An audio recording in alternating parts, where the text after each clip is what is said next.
Good morning, everybody from Mr. Gunther's class. Yeah, I see you, Gunther. Woo! Now, today, let's get started, shall we? I have some guest members, I'll let them say their names. It's Angel Herrera, Andrew Sanchez, and Spiro Vesdakis. So, today, my first question for you guys is, in your own words, what is the American dream? And what does it mean to you guys? Okay, well, the American dream to me is, obviously we're in America, the land of the free, so the dream to me is having the same opportunities as everybody else here in America, and achieving that level of success through your own hard work. So have kind of a sense of content through your own, efficiency. Well, Brianna, what a great question, I must say. I don't know how to answer it, but I guess in my own words, the American dream would be that, to, be wealthy, get whatever the hell you want, and to do whatever you want. Well, from what I've seen a lot, the American dream is a lot of things, such as supporting your family with a house, cars, some wealth, something Spiro has a lot of. What are you talking about? But it's all changed through the passive history. It's not the same as before. True. Before it was you wanting freedom and everything because of all the things that you couldn't have. But now you have freedom and everything. It's just all continuing. So you have a different American dream now, which is, like I said, a house, supporting your family, and getting a bunch of cars that you really don't need. Well, those were interesting comments and answers. So, what are some challenges you might have faced while getting your American dream? So, some challenges that I faced.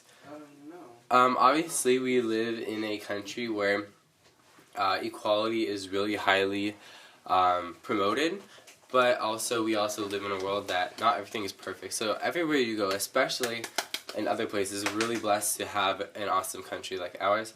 But everywhere you go, there's always going to be some inequality, some differences in opinions on other people's race. So for me, it hasn't been as much as a challenge equality-wise, because I'm Greek, so it's not really there's not a lot really against me compared to how other people feel against other cultures.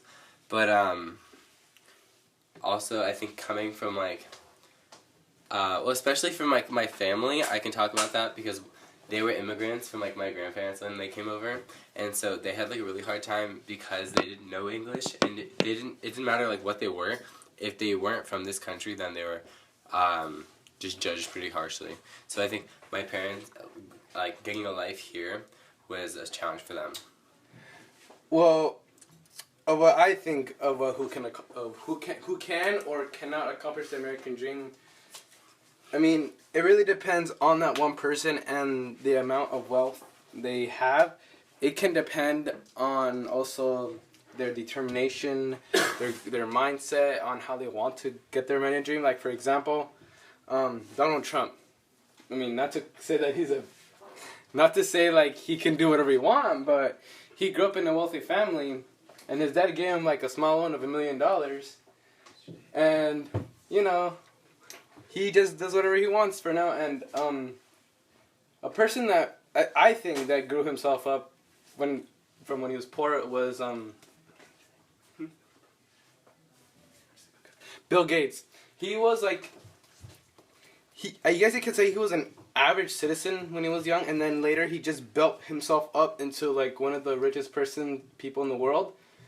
And he could practically and he's for every second he's making around $200 right now. And as we're recording this, it's been how long? It's been 5 minutes. He would have made a good $100,000 by now. So, from my point of view, what are some challenges I faced trying to get to the American dream?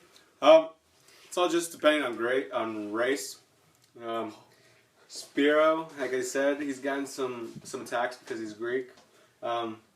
But since me, Brie, Angel, we're like Mexican, we've gotten a lot of stereotypes, like we're drug lords, we're rapists. It's all just coming down to the people that influence that type of stuff, such as Donald Trump. So that's one of the challenges that we've really faced as a community together, to face the reality of what these people think, and that's something that should change big time. Because if Donald Trump keeps doing this, like that's how many people are gonna believe we are rapists, murderers, drug lords, you name it. It's like really bad. Wow. That's some inspirational things about what you guys said. So, why do you think, or why do you believe this American dream is still existing, or might be dead? I don't know. So why is it alive or dead? Yeah. I think the American dream is alive just because an American dream is called a dream for a reason. You're always striving to make something. If it's a dream, you're always trying to strive to make something a reality. You're always pushing for that dream. It's a personal goal that you want. So when you want something, you have to go after it. Obviously, the dream isn't perfect today, so I wouldn't say that the dream is actually happening. Obviously, a lot of people are doing their best in achieving success, but not everyone is doing that. So as long as there's still people in the country who believe in the idea of equality and having success based on their own opportunities, as long as there's people who still believe in that, I feel like the dream is alive. And then there's a saying that says shoot for the stars, and if you fall short, you might just land on the moon, which I think really is good for the American dream, because it's such a high standard that if you push super hard to get it, you might not get there, but in the process, you've done so many other great things that it's really, it keeps the dream alive. So what I think about this is, I think the American dream is dead. And what's funny about this is that I had a period before this. We had the debate with Miss Ria, and there was some pretty good points about it being alive, but there was some really strong points about it being dead also. Like, for example, like as commoners, people who are out of poverty, they can build themselves up to become part of the American dream, and they can accomplish their American dream. But as for people who are in poverty and people who are struggling just to survive, they can't really accomplish it since their main goal is to survive. And it's true that people who come to the U.S., they come to the U.S. for more opportunities and more programs to help them strive. But yet, those programs sometimes they can't help because they need some requirements, like for basically like just to go to a free English class, they need to have transportation to get there. And what if they don't have enough? What if they don't have transportation, or if they don't have any money to at least go to a decent bus, because they're barely surviving on their wage. And that's why I think the American dream is dead. So also, yeah, I'm agreeing with a lot more with Angel, that the American dream is pretty dead. So there's a lot of programs, like Angel said, that require some things for you to qualify for those things, such as DACA and other programs that the government has offered to say they help, but yet you need to be approved by them. And what if you're not approved? What if you aren't approved? Then it's completely different and hard for you to actually succeed in what you want to do.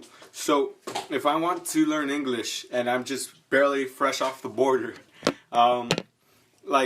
it's going to be hard for me to start if I can't qualify for anything, since I'm new to the country.